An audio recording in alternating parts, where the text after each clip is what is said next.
Welcome to Cambridge English Language Institute. This is Ansar Ahmad. In today's video, I am going to talk about class second year biology unit number first respiration lecture number first. इससे पहले मैंने second year का जितना भी course है वो मैंने upload किया है, बट मैंने आज ये डिसाइड किया कि मैं थोड़ा सा इस साल में ये जो फर्स्ट सेकंड ईयर का कोर्स है वो थोड़ा सा अपडेट करूं। तो चलो मैं आज जो है ना आपको ये बताने जा रहा हूँ कि रेस्पिरेशन बेसिकली क्या चीज़ है। अच्छा, आपसे यहाँ पे क्वेश्चन है। पहला क्वेश्चन ये है कि इससे पहले आप ये जानते थे कि रेस्पिरेशन और ब्रीथिंग में क्या फ़र्क है। तो आज मैं आपको ये डिफ्रेंशिएट करूँगा कि रेस्पिरेशन, ब्रीथिंग और गैसेस एक्सचेंज में क्या फ़र्क है। तो सबसे पहले आते हैं कि हमारे पास रेस्पिरेशन क्या है। रेस्पिरेशन को हम डिफाइन करना चाहते हैं कि रेस्पिरेशन बेसिकली क्या है। Respiration is the physiological process है।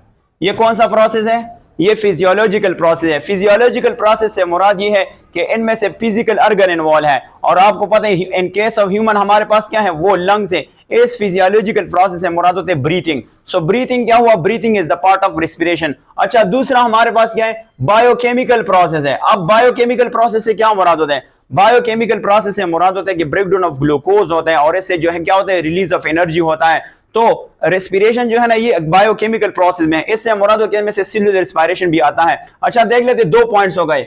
That involves the breakdown of food to produce energy.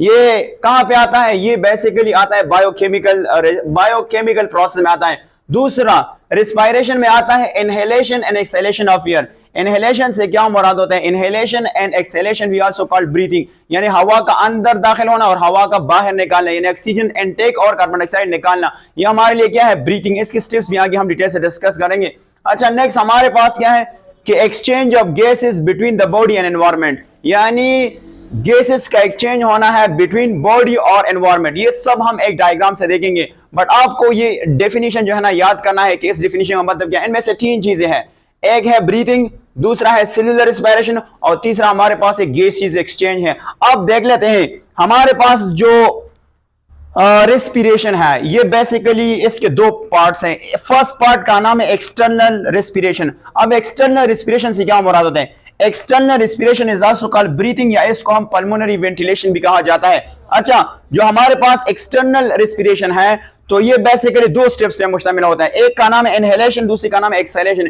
Inhalation is also called inspiration और exhalation is also called expiration. अब इनहेलेशन से क्या मुराद होता है? सिंपली हम कहते हैं the process of intake of air. जब हम हवा को अंदर दाखिल करते हैं तो उसको हम क्या कहते हैं? और इसको हम बेसिकली इनहेलेशन या इंस्पायरेशन कहते हैं। और फिर हवा का बाहर निकालने को हम क्या कहते हैं? इसको हम एक्सहेलेशन कहते हैं या एक्सपायरेशन कहते हैं। तो ये हमारे पास क्या होगा? ये हमारे पास रेस्पिरेशन का एक पार्ट हो गया।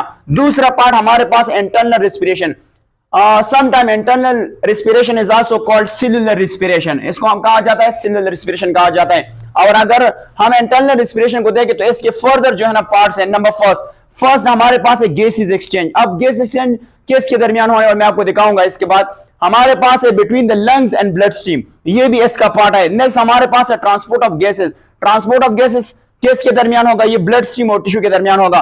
फिर इससे जो है ना वो हमारे पास क्या होगा? जो ऑक्सीजन टिश्यू तक पहुंच जाएगा, सेल तक पहुंच जाएगा, तो उधर हमारे पास सेलुलर रेस्पिरेशन होता है। और सेलुलर रेस्पिरेशन बेसिकली क्या होता है? ब्रेकडाउन ऑफ ग्लूकोज होता है। फिर सेलुलर रेस्पिरेशन की फर्दर दो टाइप्स होती है। एरोबिक रेस्पिरेशन कौन सा होता है? जो ब्रेकडाउन ऑफ ग्लूकोज होता है in the presence of oxygen होता है। और एनारोबिक रेस्पिरेशन कौन सा होता है? द ब्रेकडाउन ऑफ ग्लूकोज होता है but in the absence of what? In the absence of oxygen होता है। आइए इसको एक डायग्राम से देखते हैं। आपको पता है हमारे पास क्या होता है?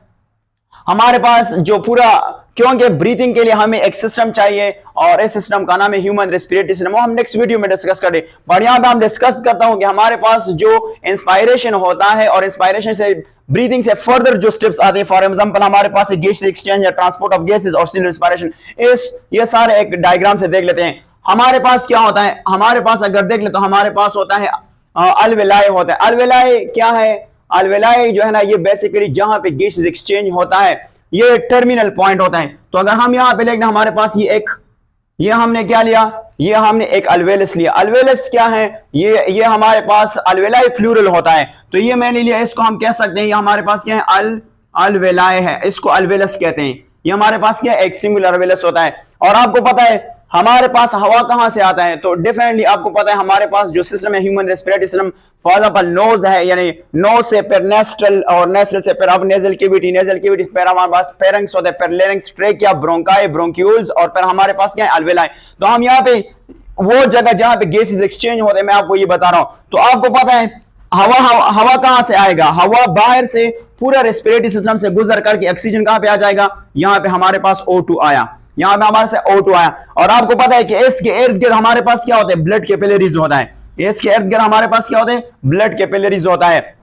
अब क्या होने वाला है कि हमारे पास यहाँ पे कौन सा चीज, यहाँ पे किस चीज की कंसंट्रेशन ज्यादा होती है, यानी कार्बन डाइऑक्साइड की कंसंट्रेशन जो है ब्लड कैपिलरी में ज्यादा होता है। तो आपको पता है ये जो स्टेप है जिसके जरिए हमने हवा को अंदर दाखिल किया, ये हमारे पास ब्रीथिंग का फर्स्ट फेज है जिसको हम कहते हैं इनहेलेशन। अब क्या होने वाला है, हमारे पास यहाँ पे कार्बन डाइऑक्साइड होता है, तो आपको पता है यहाँ पे ऑक्सीजन जो है ना वो ज्यादा है, तो वो यहाँ से डिफ्यूज करके यहाँ पे आ जाएगा, तो ये यहाँ पे आ जाएगा, यहाँ पे ये O2 इधर आ जाएगा और कार्बन डाइऑक्साइड जो है ना ये अल्विलाई में आएगा। कार्बन डाइऑक्साइड कहां पे आएगा, ये जो CO2 है ये इधर आ जाएगा।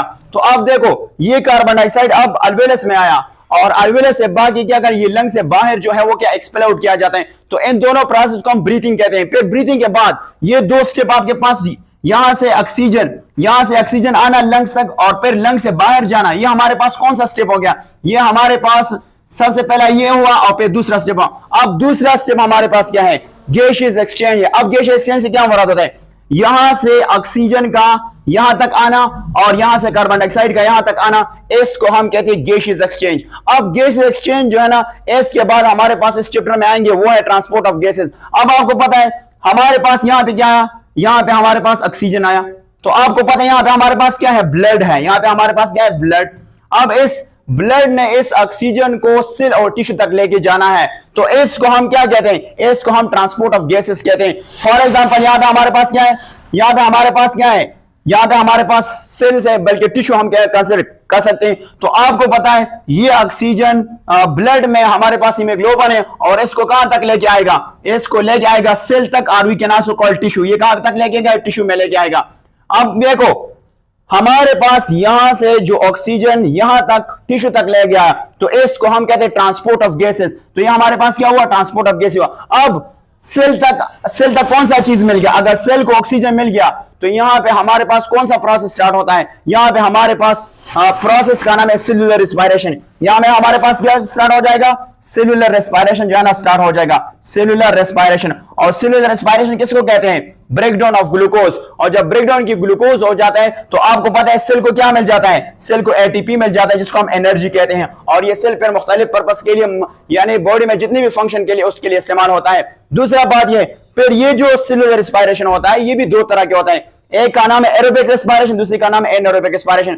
एरोबिक रेस्पिरेशन कौन सा होता है, ये वो प्रोसेस होता है जिसमें ग्लूकोज की कंप्लीट ब्रेकडाउन होती है, और ये हमने फर्स्ट ईयर में पूरा डिटेल से डिस्कस किया है। बट इस चैप्टर में हम बेसिकली कौन से स्टेप डिस्कस करेंगे, इसमें हम बेसिकली जो है ना डिस्कस करेंगे हमारे पास ये जो ब्रीथिंग है, इसके लिए हम इंशाल्लाह नेक्स्ट वीडियो में पूरा ह्यूमन रेस्पिरेटरी सिस्टम डिस्कस करेंगे, फिर हम गैसियस एक्सचेंज डिस्कस करेंगे और फिर ट्रांसपोर्ट ऑफ गैसेस जो है ना, और सेल्यूलर रेस्पिरेशन जो है हमने फर्स्ट ईयर में डिस्कस किया, दैट इज कॉल्ड बायोएनर्जेटिक चैप्टर में। अगर आपने वो नहीं देखा तो आप मेरे प्लेलिस्ट के चैनल के प्लेलिस्ट से आप देख सकते हैं। तो ये था हमारे पास